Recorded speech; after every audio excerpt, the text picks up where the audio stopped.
Tomorrow is December 13th, and December 13th is Saint Lucia Day.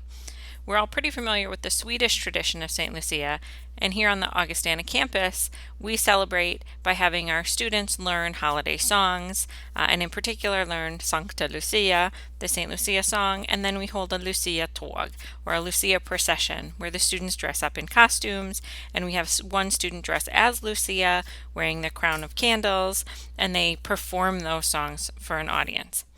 And many of us are so familiar with that and so familiar with the version of that in Sweden that we think that's just how it's done and that's just what the tradition is. But there are several different Lucia traditions, and historically there are a number of different ways to celebrate St. Lucia Day. And who exactly was St. Lucia, and why do we celebrate her on December 13th? St. Lucia is as the name might suggest, a Catholic saint, and December 13th is her feast day on the calendar of saints' days.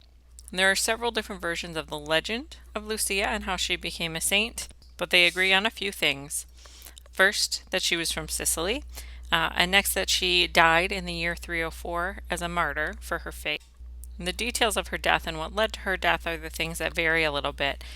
In most versions, the story has something to do with Lucia's commitment to maintaining her Christian faith in the face of a potential forced marriage to a man who was not Christian, but rather believed in the polytheistic Roman religion.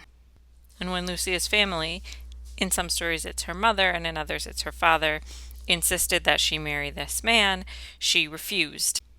And again, the stories differ. Sometimes it's the man who pursues her, and sometimes it's her father who pursues her after this refusal. But regardless of whether or not she was pursued because of hurt feelings on the part of the man who she refused, or anger on the part of her father for refusing his orders, Christianity was not tolerated in Rome at Lucia's time. And so they have the law to back them up. And again, there are many different versions of the legend, but most of them agree that she was burned at the stake, perhaps, but the flames refused to touch her. One of the more popular versions of the story involves Lucia poking her own eyes out and sending them to the man that she had refused, and being blessed when God miraculously restored her eyes and her sight. But eventually Lucia was killed.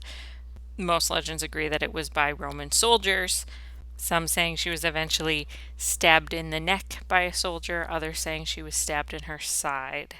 And of course, when we're talking about Christianity and martyrdom, the idea of wearing a crown and being stabbed in the side by a Roman soldier is a familiar one.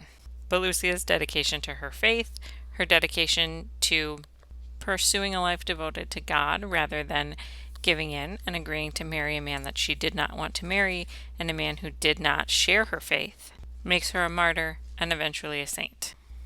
And again, according to the legends, her death occurred on December 13th, which is why the Catholic Church declared December 13th her feast day. So now that we know who she is and why she's celebrated on December 13th, the next question is, why is a Catholic saint from Italy celebrated in Scandinavia? Now, whether or not Lucia actually died on December 13th, we can't actually know, but it is a convenient date. In the Julian calendar, December 13th is the date of the winter solstice. The calendar we use now, which is the Gregorian calendar, makes that date December 21st to December 22nd. But in the early days of this tradition in Scandinavia, the feast of St. Lucia fell on the shortest day of the year. And as we all know, the shortest day of the year in Scandinavia is significant because it can be very, very short. And the celebration of St. Lucia in Scandinavia has become a celebration of light at the darkest time of year. St. Lucia, who's associated with sight, presumably because of the part of the legend where she loses her eyes and then has her sight restored, is then also associated with light and the bringing of light. And if we listen to the words to Sancta Lucia, night is described as walking with heavy steps, and the earth that the sun has left behind is filled with brooding shadows. Lucia arrives and promises something wonderful. She promises that the sun will return. Light will return. This darkness will not last forever. And so this association between Lucia and bringing light on the darkest day of the year, Lucia as the patron saint of the blind and of darkness, has helped this tradition to survive and to grow in Scandinavia. And we can trace this tradition back to the Middle Ages, sort of. The practice, the idea of a procession and singing and performance related to a saint day or related to the celebration of the holiday season, that we can trace back to the Middle Ages. We don't get any actual references to that type of performance involving Lucia until the late 1700s, and it doesn't become widespread practice until the 1800s. And then, in particular, it's widespread practice in Western Sweden. And we have various mentions and various records of it, but really at this time the majority of what we know about it would be that it leaned towards the personal celebration. A woman, typically an adult woman, sometimes a teenage girl, bringing lussebullar or some sort of buns or pastries, coffee, breakfast, whatever, in the morning on the 13th. This is by no means the only way of celebrating, but from what we can tell, this is relatively common practice. The tradition of public performance, as we know it, doesn't come about until 1927, when a Stockholm newspaper arranged a beauty pageant. The winner of that pageant would get to be Lucia in a Lucia procession, similar to what we know now and what we celebrate here on the Augustana campus.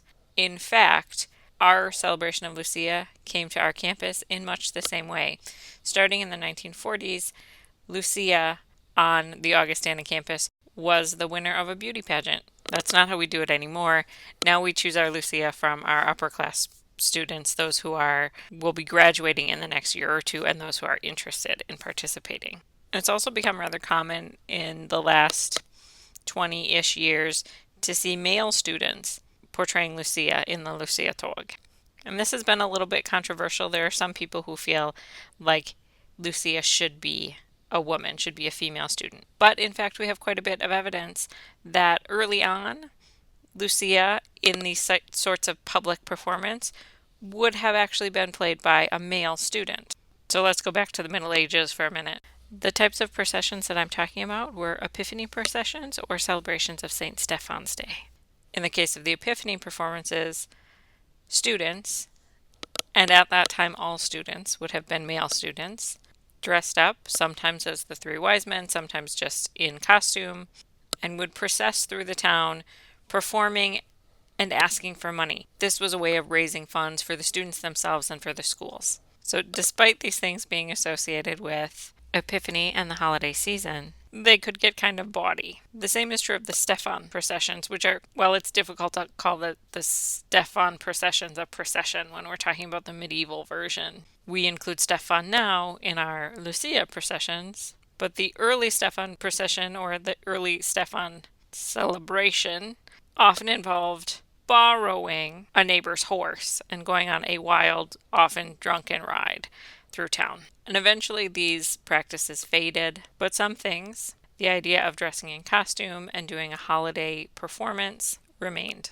And we actually have records of student performances of Lucia from the 1800s at schools that would have been all male schools, where Lucia was portrayed by a male student. In fact, earlier this week, Nordiska Museet in Stockholm posted this photo from 1875 of a male Lucia. Now, Lucia in Sweden looks quite similar to the way it looks here on our Augustana campus. Very often churches or community groups or cities themselves or schools will organize their own Lucia procession. So you might go to your local church to see the annual procession, maybe a public place or a park. But for many people, the celebration of Sancta Lucia consists of waking up early on the morning of December 13th and turning on the TV to watch the annual live broadcast on SVT. This year, the performance won't be live. It's been pre-recorded in Jukkasjärvi, a city in the north of Sweden, and it will be broadcast at 7 a.m. on December 13th. 7 a.m. in Sweden would be midnight here in the Central Time Zone. If you're interested in watching it, I've included a link on the Advent Calendar page for today. But for those of you who maybe don't want to stay up till midnight to watch a Lucia performance online, you will be able to watch it after the fact, Or keep an eye out on our Advent calendar for a surprise tomorrow. As I mentioned earlier, the celebration of Saint Lucia is a celebration of light at the darkest time of the year. And this year of all years, we need to remember, as Lucia tells us in the song, the light will return. Winter will not last forever. And with that, glad Lucia, god jul och gott nytt år.